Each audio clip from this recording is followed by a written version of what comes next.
गुरु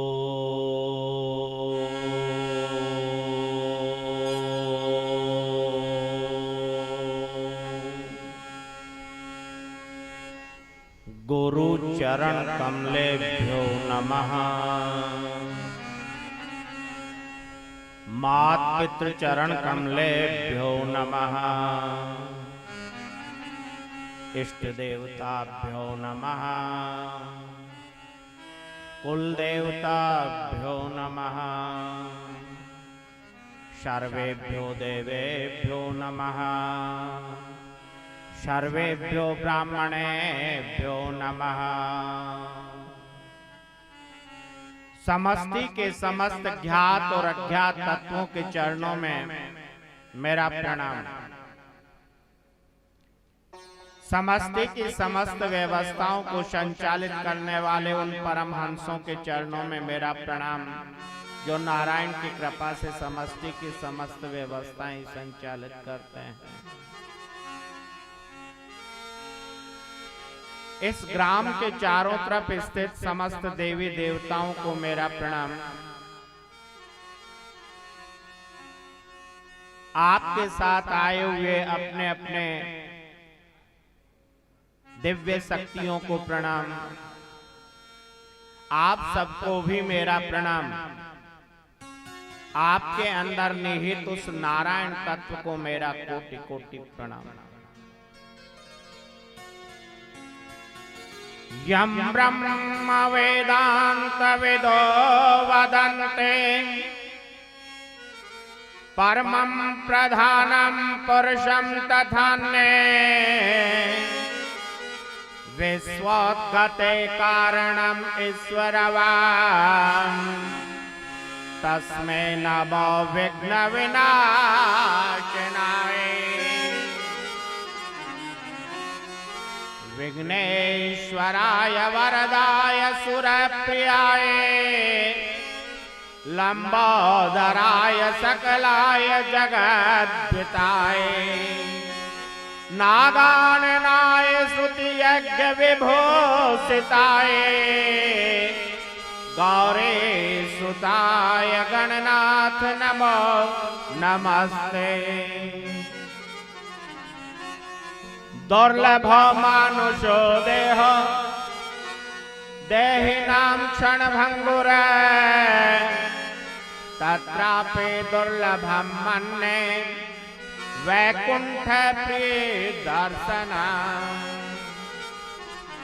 करारविंदेन पदारविंदं मुखारविंदे विनिवेशयन्तम् वटास्य पात्रास्य पुटे शयाना बालं मुकुन्दं मनसा स्मरामि। वासनात् वासुदेवस्य वासितं भुवनत्रयं सर्वभूतनिवासो असि वासुदेव नमस्तुते।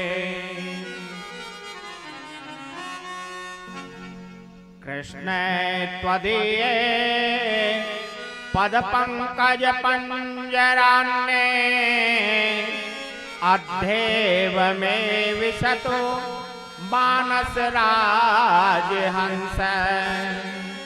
प्राण प्रयाण समये कफपात पित्ते कंठावरोधन विधो स्मरणं कुतस्ते। माँ सरस्वती के चरणों में हम प्रणाम करते हैं।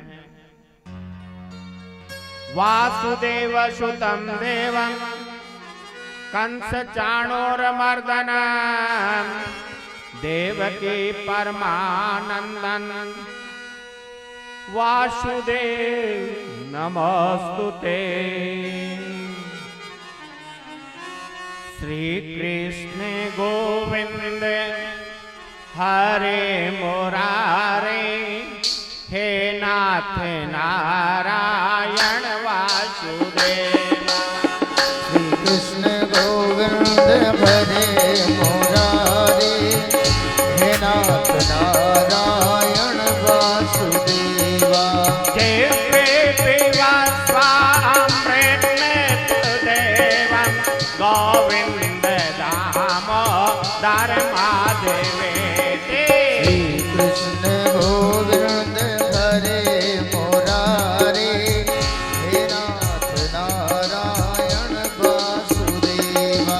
हे नाथ नारायण वासुदेवा। हे नाथ नारायण वासुदेवा। हे नाथ नारायण वासुदेवा। राधे श्री कृष्ण गोविंद हरे मुरारे, हे नाथ नारायण वासुदेवा।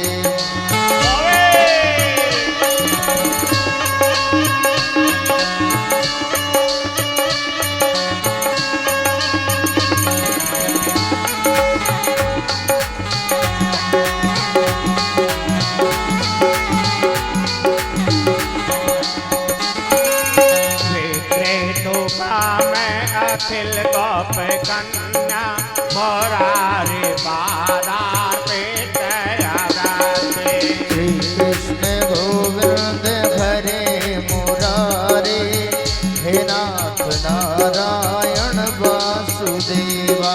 ताथादिकं मोहवसा देवोचत गोविंद दामोदर माधवे।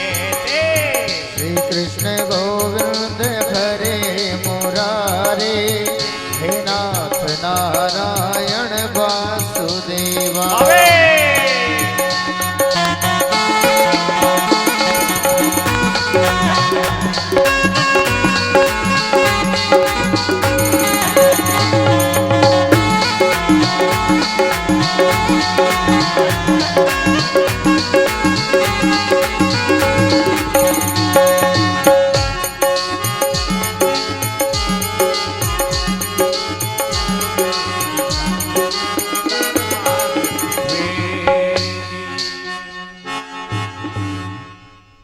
बोले बाल कृष्ण लाल की हरि ओम तत्सत कहिए। आइए हम सब अपने अपने गुरु और दादा गुरु को मनाएं, उनके श्री चरणों में प्रणाम करें और उनके द्वारा दिए हुए मंत्र का मन ही मन स्मरण करें। क्या कहोगे आप? जिस दिन से दुनिया में आया, जिस दिन से दुनिया में आया, मैंने पल भर चैन नहीं पाया। मैंने पल भर चैन नहीं पाया। साहे कष्ट से कष्ट घने रे, साहे कष्ट से कष्ट घने रे, गुरुदेव सवरिया मेरा कोई ना सहारा बिन तेरे, गुरुदेव संवरिया मेरे। मेरा कोई ना मेरा कोई ना सहारा बिन तेरे, गुरुदेव सवरिया मेरे। मेरा कोई ना सहारा बिन तेरे, गुरुदेव संवरिया मेरे।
मेरा कोई कोई न सहारा बिन तेरे, गुरुदेव समरिया मेरे।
कल अपना प्रसंग चल रहा था नैमिषारण्य तीर्थ पर। शौनकादिक 88,000 ऋषि वेत्ता बैठे हैं। सूत जी उनको कथा सुना रहे हैं। प्रसंग चल रहा था। 88,000 शौनकादिक ऋषियों ने सूत जी से पूछा, हे प्रभु, हम कोई शंका नहीं करते शास्त्रों में, फिर भी हमारे मन में एक प्रश्न उठ रहे हैं। एक नहीं 6 प्रश्न उठ रहे हैं और उन 6 प्रश्नों को सूत जी से उत्तर लेने के लिए उनके सम्मुख प्रकट कर दिया था। सूत जी उन प्रश्नों को सुनकर बड़े आनंदित हुए। कहा, ऋषियों, आपने जो प्रश्न किया है वो प्रश्न कोई लौकिक जीवन का नहीं है। ये तो जन कल्याण के लिए प्रश्न किए हैं आपने, और इन 6 प्रश्नों का उत्तर मैं दूंगा। लेकिन उसके पहले मैं उस महान विभूति के चरणों में प्रणाम करना चाहूंगा जिसने संसार को तारने के लिए एक नौका रूपी भागवत का प्रवाह पैदा कर दिया। ऐसे सुखदेव जी के चरणों में मैं प्रणाम करता हूं। सुखदेव जी का जीवन इतना महत्वपूर्ण है सज्जनों, ऐसा आदर्श है कि 12 वर्ष तक अपनी मां के गर्भ में रहकर जो ही जन्म लिया तुरंत अपने माता और पिता का परित्याग कर दिया और जंगल की ओर संन्यास लेकर के चल दिया। संन्यास का अर्थ क्या होता है? गीता का 18वां अध्याय यदि आपने पढ़ा है और उसका दूसरा श्लोक कहता है, काम्यानाम कर्मणा विन्यास इति संन्यास। जो अपनी कामनाओं का विन्यास कर देता है, अपनी वासनाओं को छोड़ देता है, चाहे वो गृहस्थ में रह रहा हो, फिर भी वो सन्यासी कहलाता है। केवल गेरुए कपड़े पहन लेना, माला तिलक छापा लगा लेना, दाढ़ी बढ़ा लेना, अग्नि का परित्याग कर देना, ये सन्यास नहीं है। सन्यास तो अपने मन से होता है, और मन से जब तक अपन वासना और वस्तुओं का परित्याग नहीं करते तब तक हम सन्यासी नहीं कहला सकते। तोरा मन दर्पण कहलाए, तोरा मन दर्पण कहलाए। भले बुरे सारे कर्मों को, भले बुरे सारे कर्मों को देखे और दिखाए। तोरा मन दर्पण कहलाए, तोरा मन दर्पण कहलाए।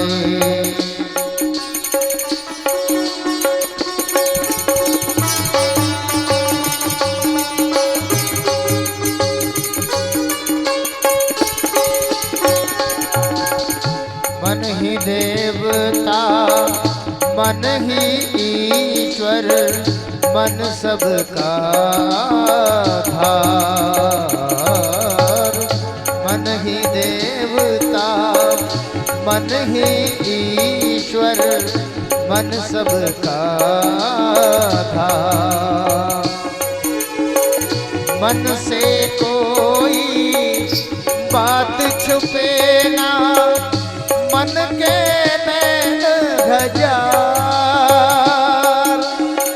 जग से कोई भाग ले प्राणी, जग से कोई भाग ले प्राणी, मन से भाग न पाए।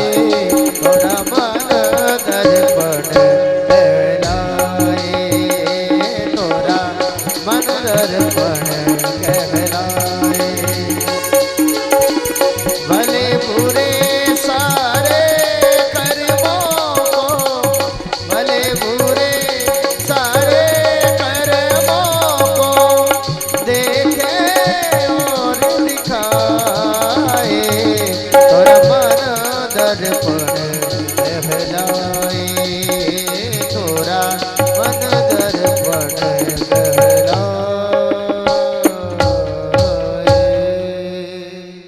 तोरा मन दर्पण कहलाए। पुरानी पिक्चरों को यदि देखा जाए तो उनके अंदर बहुत गहरे शब्दों के गीत छिपे हुए हैं। एक कथानक याद आ गया। एक 72 साल की बुढ़िया थी। वो 60 साल से एक मेले में जाया करती थी और मेला भी बहुत विशाल भरता था। 60 साल हो गए थे उसको, रोजाना हर साल जाती थी। 72 साल की उम्र हो गई, वह मेले में गए। मेला विसर्जित हो रहा था। सब अपनी अपनी दुकानें समेटते हैं ना मेले में, सभी अपनी अपनी दुकानें समेट रहे थे। वहां एक दर्पण बेचने वाला भी अपने सामान को इकट्ठा कर रहा था। उस बुढ़िया ने कहा, ठहर ठहर, मेरे को एक दर्पण दे दे। एक बढ़िया सा दर्पण उठाया, मुंह देखा, बोला ये कितने का है? बोले 250 रुपए का। अरे 250 रुपए का? अच्छा नहीं है, दूसरा दिखा। दर्पण वाले ने दूसरा दे दिया, ये 100 रुपए का। फिर चेहरा देखा, अरे बेकार है, ये 100 रुपए का, इसके 100 रुपए दूंगी मैं। फिर तीसरा दिखाया, बोले 60 रुपए का। बोले नहीं, ये ले ले मैया, ये 10 रुपए का है। 10 रुपए के शीशे को देखा, अपना चेहरा देखा, कहा पागल हो गया, 10 रुपए का शीशा है क्या? उस शीशे वाले ने समझ लिया ये खरीदार नहीं है। उसने कहा, बुढ़िया ऐसा कर, मैया तेरे को मैं 2 रुपए में दे जाता हूं, तू ले ले, मैं तो सामान समेट रहा हूं, 2 रुपए आए वही बढ़िया है। बोले 2 रुपए नहीं, मैं आज से 60 साल पहले भी यहां से आ रही थी, हर साल आती हूं मैं, और 60 साल पहले मैंने एक शीशा खरीदा था और 2 पैसे में खरीदा था। उस शीशे के अंदर जब मैंने अपना चेहरा देखा था ना, तो मैं अप्सरा की तरह दिख रही थी, और इस 100 रुपए के शीशे में मैं ऐसी डाकिन की तरह दिख रही हूँ, बुढ़िया दिख रही हूँ। ये काहे का शीशा है तेरा? शीशे वाला समझ गया। शीशे वाले ने कहा, मैया तू सही कहती है, तू 60 साल पहले अप्सरा जैसी ही थी, इसीलिए तू दर्पण में अप्सरा जैसी दिखती थी। अब अप्सरा जैसी नहीं है, 60 साल 72 साल की हो गई तो, इसीलिए तेरा चेहरे पे झुर्रियां पड़ गई। ये दर्पण का दोष नहीं है, ये तेरे शरीर का दोष है। इसीलिए सज्जनों, जीव को अपने अंदर देखना है। बाहर का शीशा सत्य बोलता है। आप कितनी उम्र पा चुके, फिर भी हम उस उम्र को घटाने की कोशिश करते हैं। याद रखिए, दिन दिन आपका शरीर घट रहा है, आपका शरीर ढल रहा है। आप अपने आप में फूल के कुप्पा होते रहते हो, लेकिन हम कहते हैं कि 10 साल बाद आप ऐसे नहीं रहोगे। इसीलिए तैयारी कर लीजिए। और सुखदेव जी उसी समय प्रकट होने की तैयारी कर रहे थे जब कलयुग भारत के अंदर, धरती के अंदर प्रवेश कर रहा था। सज्जनों, इस कथानक को सुनना चाहोगे आप? एक राधे नाम सुना होगा आपने।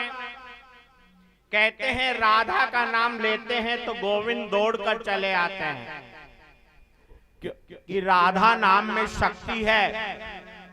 गोविंद परम तत्व है। जो ही राधा नाम लेओगे, मेरा गोविंद आपके पास स्वतः ही चला आएगा। राधे रानी के पास में एक छोटा सा तोता था। वह राधे रानी उस तोते को बड़ा प्रेम करती थी। रोजाना अपनी हथेली पे रख के चुग्गा खिलाते थे, खा आनंद कर। लेकिन सज्जनों, जीव जीव ही होता है। उस तोते के अंदर अभिमान जागृत हो गया। तोता सोचने लगा, मैं कितना बड़ा भाग्यशाली हूं कि त्रिलोकी की पटरानी, त्रिलोकी की आह्लाद्य रानी मेरे को हथेली पे बैठ के चुग्गा खिला रही है। बस इतना सा अपराध किया था। अचानक राधे रानी समझ गई कि इसमें प्रकृति का वास हो गया, और गोलोक में प्रकृति नाम की कोई चीज नहीं होती। वहां पर तो परमात्मा ही परमात्मा होता है। तुरंत श्रापित कर दिया उस तोते को कि तू गोलोक में रहने योग्य नहीं है, जा धरती के ऊपर जन्म ले ले।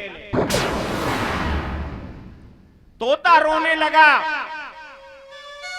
मैं यदि मृत्यु लोक में जाऊंगा तो विष्णु की माया मुझे पकड़ लेगी। मैं यहां तुम्हारी जो माला जपता हूं, ये माला भी मेरी छूट जाएगी। मैं नहीं चाहता। लेकिन राधे रानी का आदेश था।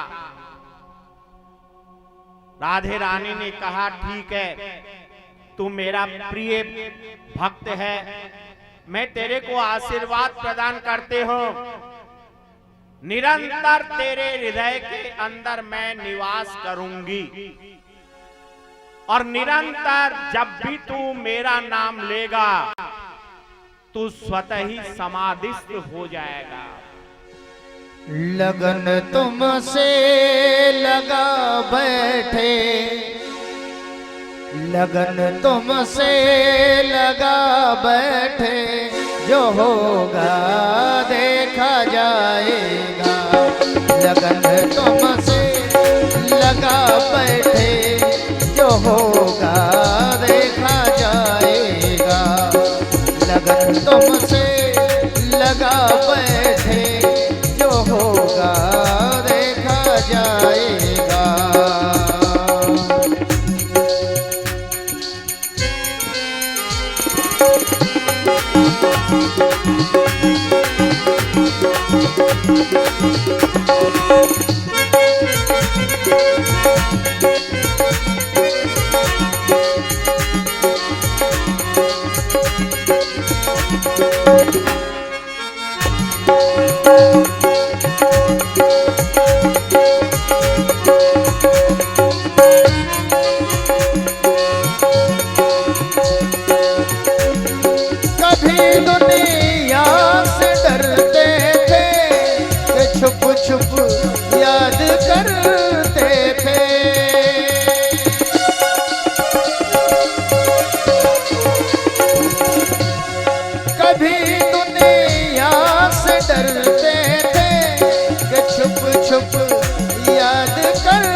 बैठे, जो पर्दा आज हटा बैठे, जो होगा देखा जाएगा।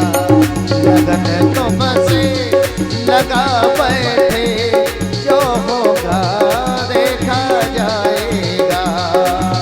लगन तुमसे लगा बैठे, जो होगा देखा जाएगा। लगन तुमसे लगा बैठे, जो होगा देखा जाएगा।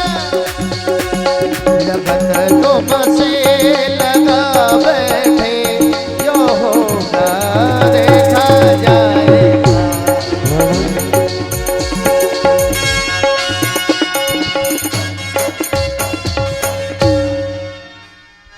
जो होगा देखा जाएगा। क्या होगा?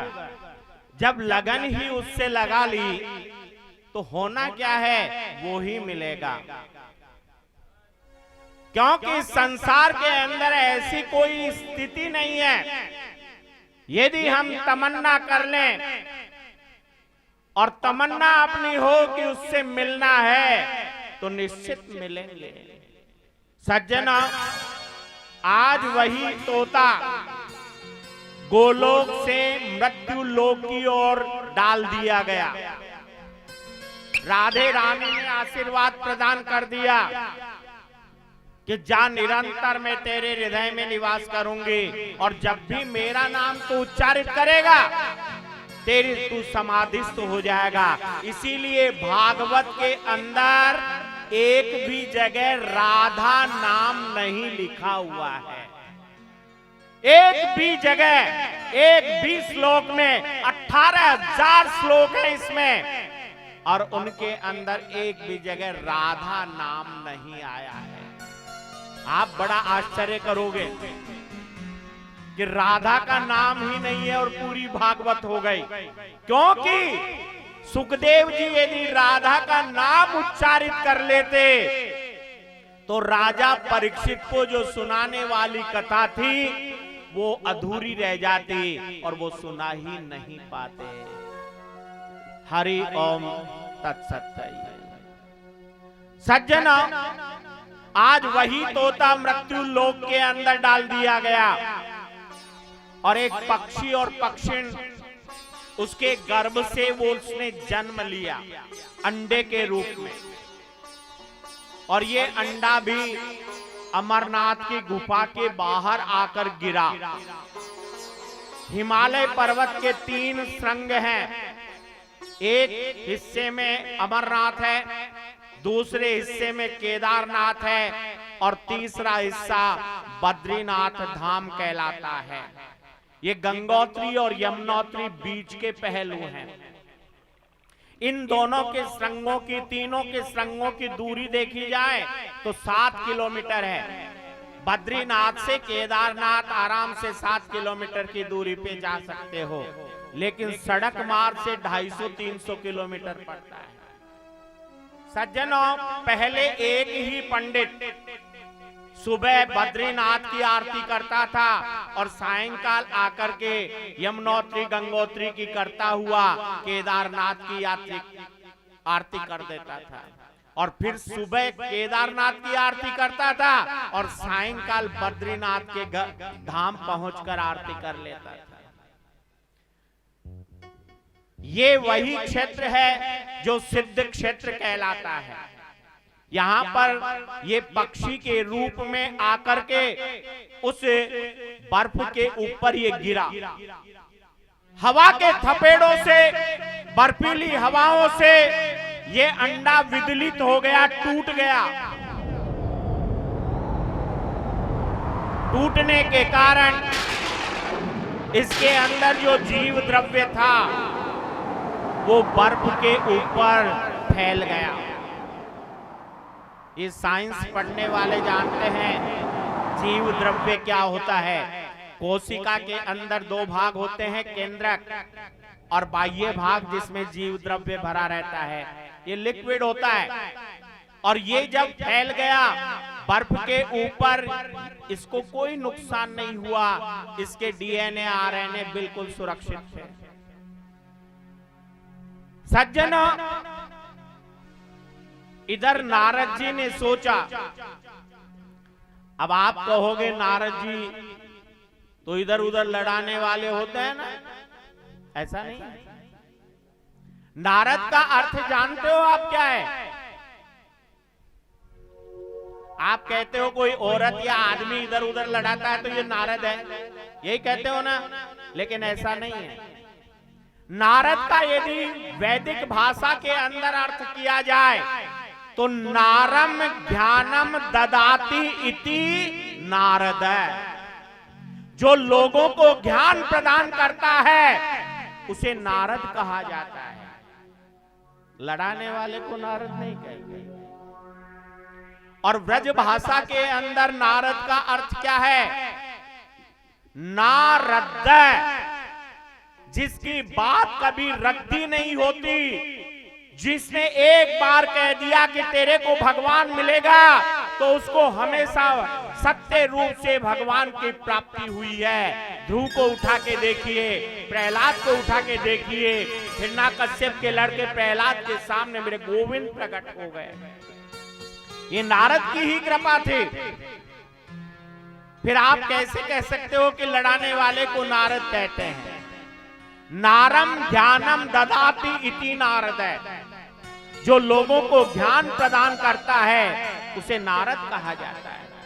नारद जी ने मन में सोचा कि गोलोक से राधा रानी का तत्व मृत्यु लोक में आ तो गया और ये तो टूट गया, इसका जन्म कैसे हो, कोई उपाय किया जाए। इसीलिए नारद जी अपनी वीणा उठाई और सोचा कहां चलूं। मैं विष्णु लोक जाया, लक्ष्मी जी और विष्णु जी को एक बार लड़ा के आया था। मैं ब्रह्मा और सरस्वती को भी लड़ा चुका, ब्रह्माणी और ब्रह्मा के बीच झगड़ा करवाया। कभी कैलाश नहीं गया, अपन कैलाश चलते हैं। वीणा उठाए, श्रीमन नारायण नारायण नारायण, श्रीमन नारायण नारायण नारायण, भजमन नारायण नारायण नारायण, श्रीमन नारायण नारायण नारायण, बद्री नारायण नारायण नारायण, ओ बद्री नारायण नारायण नारायण, नारायण नारायण नारायण,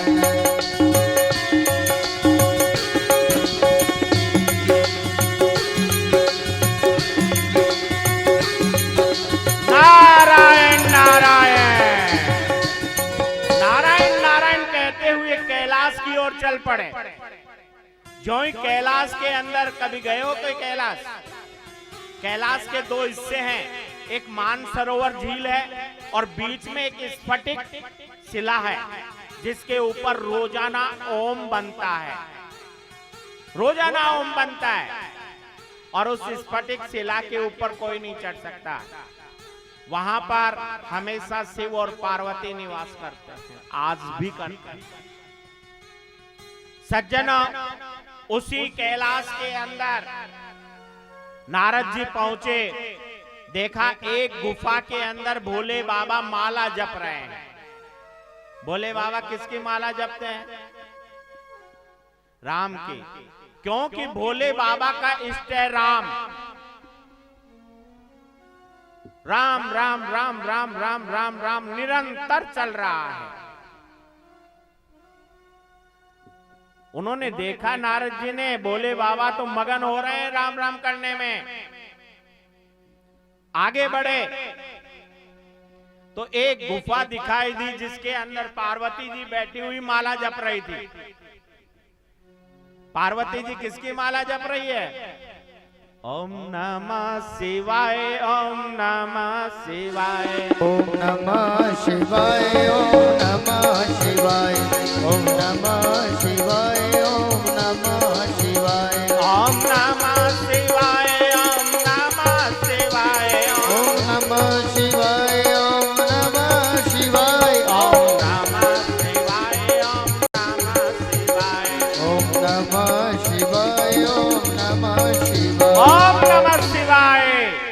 ये पंचाक्षर मंत्र है। इस पंचाक्षर मंत्र की निरंतर माला चल रही है, लेकिन माला जपती जा रही है, चारों तरफ देखती भी जा रही है। पार्वती प्रकृति है, देख रही है। शिव ने नहीं देखा, लेकिन प्रकृति ने देखा। जो ही नारद जी आए, आओ बेटा नारद आओ। आजकल तो कैलाश में आना ही छोड़ दिया क्या? बोले मैया प्रणाम, आओ बैठो बेटा। कैसे आए? बहुत दिनों में आए। अरे हमारी याद नहीं आती? बोले मैया आती तो है, लेकिन आजकल हमने आना जाना छोड़ दिया। पहले पार्वती ने लड्डू खिलाए, पानी पिलाया, दूध पिलाया, सब कुछ सत्कार किया। नारद जी बैठे, नारद जी से पूछा आना जाना क्यों छोड़ दिया बेटे? आया कर, आने जाने से तो प्रेम बढ़ता है। बोले नहीं मैया, ये संसार का जो प्रेम है वो दिखावे का है। रामचरितमानस की एक चौपाई पढ़ी होगी आपने, शुर नर मुनि सब की हरे ते, स्वार्थ लाग कराए सब प्रीति। राम सिया राम जय जय राम। राम सिया राम जय जय राम।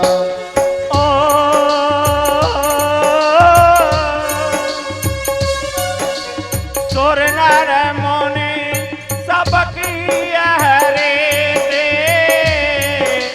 स्वार्थ लाग कराओ सब प्रीति। राम सिया राम जय जय राम। राम सिया राम जय जय राम। मैया, संसार के लोगों में सच्चा प्रेम तो रहा नहीं और दिखावे का प्रेम हो गया। आपके मुंह के आगे तो वो दिखावा करेंगे, आजा आजा, और जो ही गए, और कहां से आ गया, मेरे को काम ही नहीं करने देता। अरे मैं तो ये काम कर लेता, मैं ये काम कर लेती, ये आकर के बैठ गए ना। मुंह आगे आदर करे और पाछे काढ़े गाल, एहडो कपटे मित्रो और मुंडो दीजे बाल कबीरा। मुंडो दीजे बाल, मुंडो दीजे बाल कबीरा, मुंडो दीजे बाल। मुंह आगे तो चुपड़ी चुपड़ी बातें करे और पीछे से गालियां निकाले।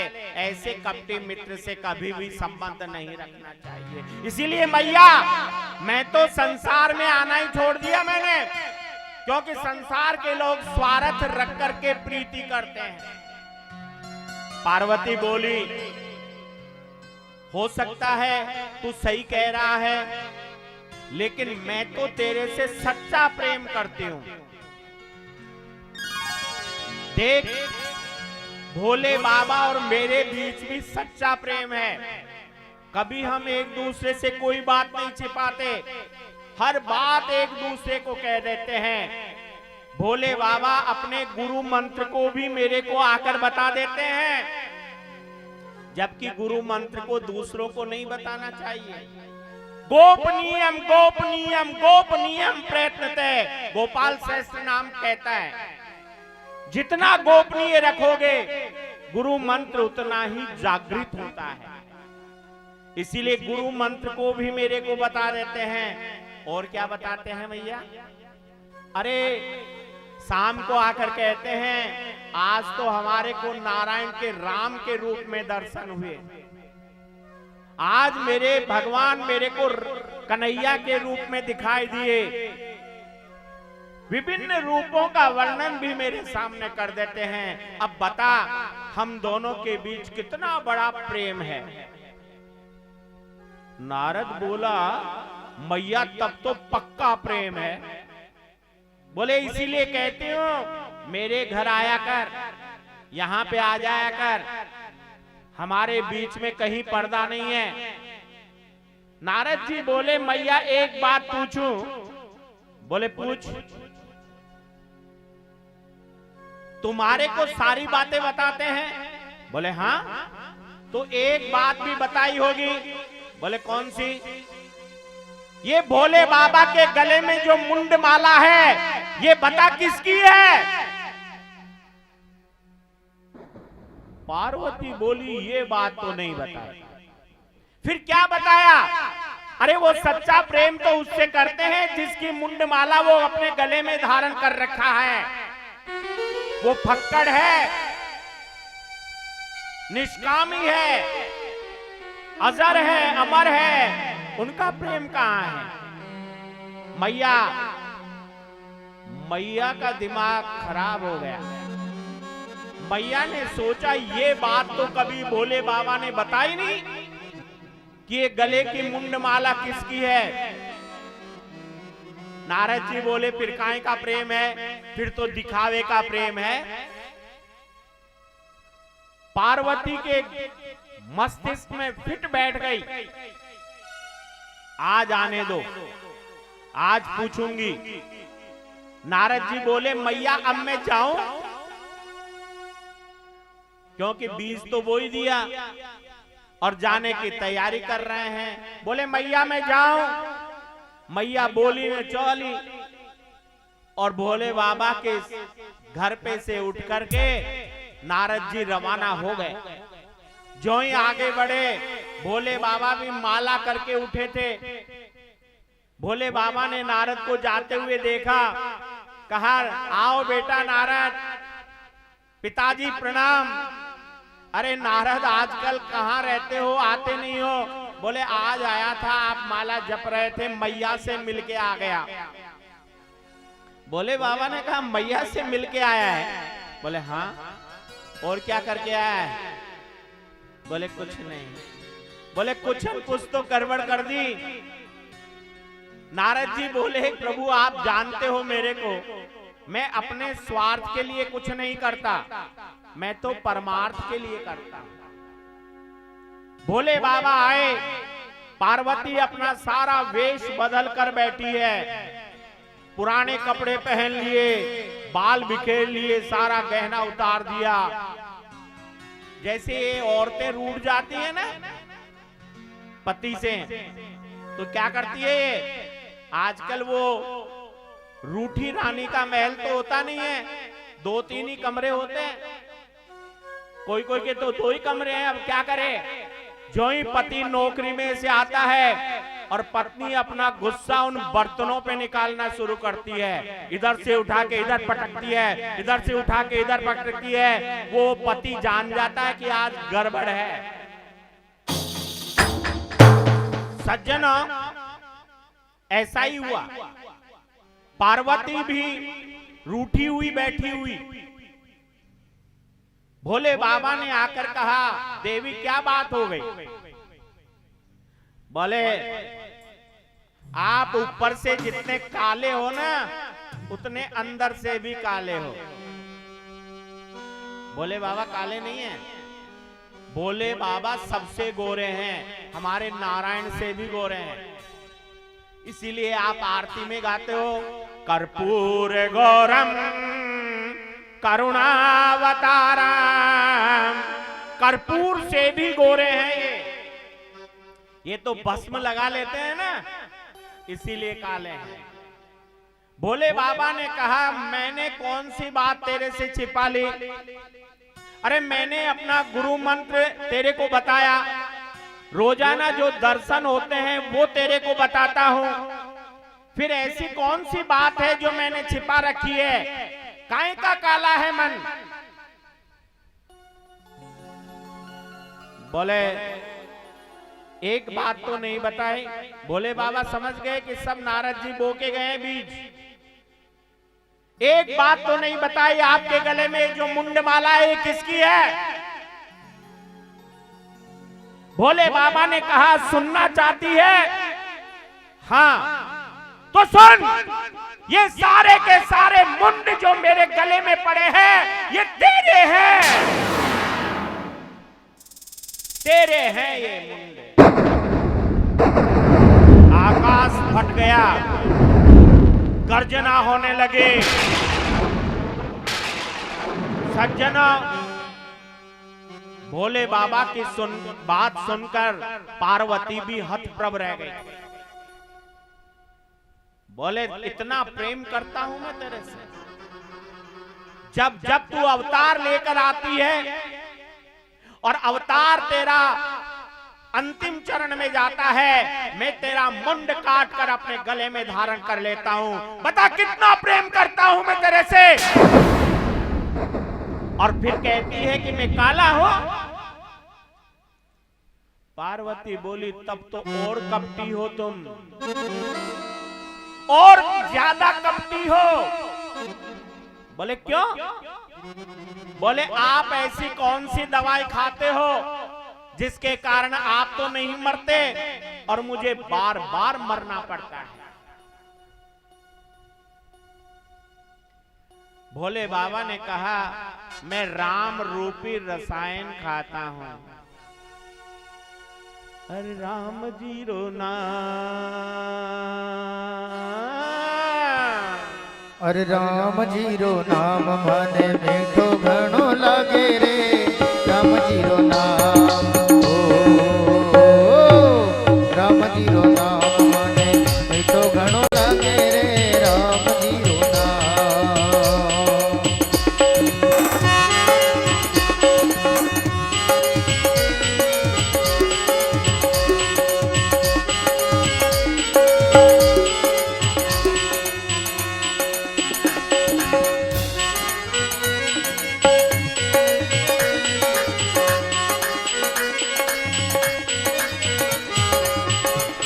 अरे राम जी रो नाम माने मीठो घणो लागे रे। राम जी रो नाम माने मीठो घणो लागे रे। राम जी रो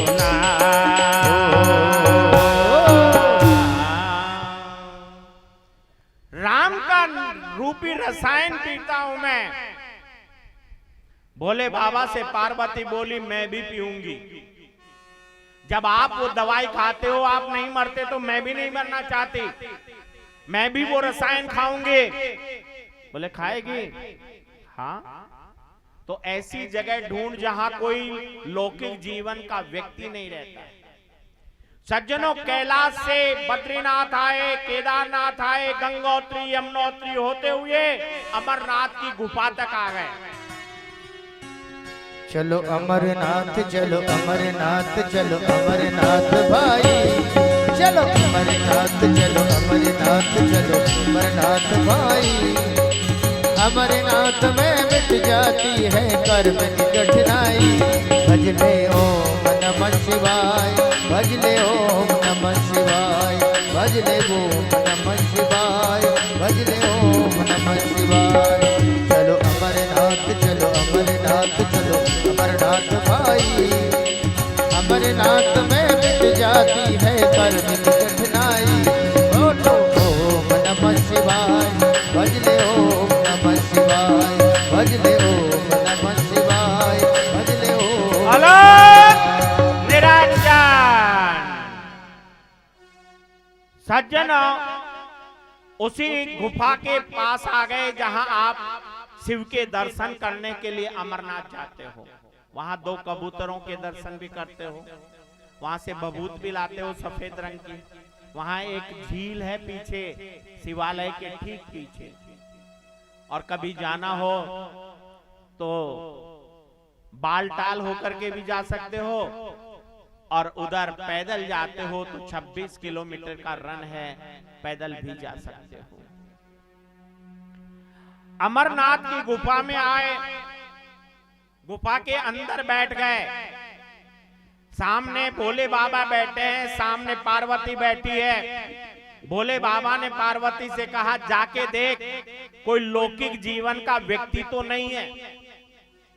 यहां वो अंडा पड़ा है जो टूटा हुआ है, जिसकी बात हम पहले कह चुके आपको। ये वही पक्षिन का अंडा है जो राधे रानी की हथेली पे तोता रहता था, वही अंडे का रूप धारण करके आया। वो टूटा हुआ अंडा जब पार्वती ने देखा तो पार्वती सोची ये तो अंडा है, टूटा हुआ है, इसमें जीव नहीं है। पार्वती ने जाकर कहा, भोले बाबा कोई भी लौकिक प्राणी नहीं है, आप कथा कहो। भोले बाबा ने कहा, मैं कथा कहता हूं तो आंखें बंद करके कहता हूं और तेरे को हुंकारा देना है। ये औरतें करती है ना, इसका मतलब क्या है कि सुन रही है, वेरिफिकेशन हो रहा है वहां पे और बात का। कथा में यही होता है, कहानियों में। तो वहां पर भोले बाबा ने कथा प्रारंभ की और पार्वती हुंकारा देने लगी। सज्जनों, पहले दिन, तीसरे दिन, चौथा दिन, पांचवा दिन, पहले दिन में वह अंडे के दोनों खप्पर एक जगह आ गए। दूसरे दिन की कथा में वो जीव द्रव्य उन अंडे के खप्परों में चला गया। तीसरे दिन की कथा सुनकर वह अंडा पूरा सुरक्षित हो गया। चौथे दिन की कथा में वह अंडा पूर्णतया विकसित हो गया। पांचवें दिन की कथा किसकी आती है पता है? रसगुल्ले की कथा। मेरे कन्हैया की कथा आई पांचवें दिन और वह अंडा टूटा और उसमें से एक नन्हा सा तोता निकला, इतना सा तोता। कथा चल रही है, प्रभु की कथा है, राधे का भक्त है, वह बड़ा आनंद हो लेकर के भागवत की कथा सुनने लगा। भोले बाबा छठे दिन की कथा कह रहे हैं। सातवें दिन की कथा के अंदर भोले बाबा ने कहा, उद्धव और कन्हैया अंतिम समय में मिले। कन्हैया जब पलायन कर रहे थे तो उन्होंने कहा, उद्धव मुझे याद आ रही है, मुझे याद आ रही है। उद्धव ने कहा, किसकी याद आ रही है? उसी समय पार्वती को नींद आ गई। अब हुंकारा कौन दे? तोते ने सोचा हुंकारा नहीं लगा तो कथा बंद हो जाएगी, इसीलिए तोते ने हुंकारा देना शुरू कर दिया और कथा लगातार चलने लगी। इधर भोले बाबा ने कहा, कन्हैया बोले उद्धव से, मुझे याद आ रही है, मुझे विदुर की याद आ रही है। हे उद्धव, यदि तेरे को मेरे के जाने के बाद में उद्धव मिले, विदुर मिले, तो विदुर से कहना कि मैं गोलोक जाने से पहले उसे याद कर रहा था। कितना बड़ा भाग्यशाली होगा विदुर।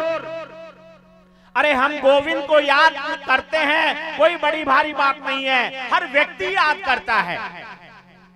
लेकिन गोविंद जिस व्यक्ति को याद करता है, गोविंद जिसका नाम लेता है, वह व्यक्ति कितना बड़ा भाग्यशाली होगा। तो विदुर कितना बड़ा भाग्यशाली होगा जिसको याद मेरा गोविंद करता है। ये कथा पार्वती ने नहीं सुनी। अचानक जब कथा पूरी हुई, भोले बाबा ने कहा, जय जय श्री राधे। राधे शब्द होते ही आंखें खुली पार्वती की। भोले बाबा से बोली, फिर कन्हैया ने विदुर से, उद्धव से क्या कहा? भोले बाबा ने कहा, अभी कथा कह दी ना? बोले मुझे नींद आ गई थी। बोले नींद आ गई थी तो कथा में हुंकारा कौन दे रहा था? बोले मुझे पता नहीं। भोले बाबा को गुस्सा आया, क्रोध आया, तांडव करने लगे, त्रिशूल उठा लिया, बाहर जाकर देखा एक नन्हा सा तोता, इतना सा। उसे देखते ही क्रोधित हो गए भोले बाबा। अब आप कहोगे कि भोले बाबा क्रोधित क्यों हुए? कथा ही तो सुनी थी, कोई अन्याय थोड़ी किया था। सज्जनों, कथा का एक नियम होता है। एक तो भागवत की कथा सामने बैठकर सुननी चाहिए। कभी भी कथा में मंच के पीछे बैठकर कथा नहीं सुननी चाहिए। दूसरी बात, कथा के बीच में उठना नहीं चाहिए और व्यर्थ की बातें नहीं करनी चाहिए। तीसरी बात, कथा में सोना नहीं चाहिए, एकाग्र और तन्मय होकर के कथा सुननी चाहिए। ये 3 चीजें हैं। यहां पर अपराध किया है पार्वती ने, क्योंकि वो सो गई। कथा पीछे से सुनी, ये अपराध किया है सुखदेव जी ने, तोते ने। इसीलिए भोले बाबा को गुस्सा आया और वो उसे मारने दौड़े।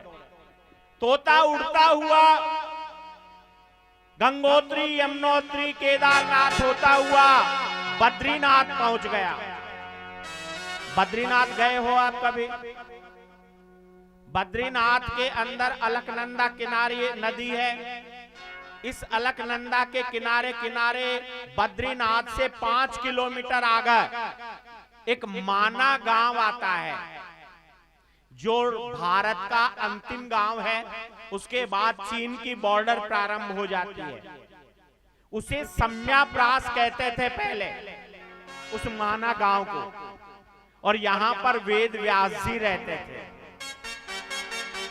वेद व्यास जी की पत्नी का नाम था बिटका देवी। उसके कोई संतान नहीं थी। वह वेद व्यास जी के कपड़े धोकर तनी पे सुखा रही थी। अचानक उबासी आई, उधर से वो तोता उड़ता आया। उसने सोचा छोटा सा घोंसला है, उसके मुखारविंद में प्रवेश कर गया बिटका देवी के, और मुखारविंद से गर्भाशय में जाकर आराम से बैठ गया। बोले बाबा किसको मारें? क्रोध शांत हो गया। नमामि शमीशान निर्वाण रूपम, नमामि शमीशान निर्वाण रूपम, निजं निर्गुणं निर्विकल्पं निरेगम्।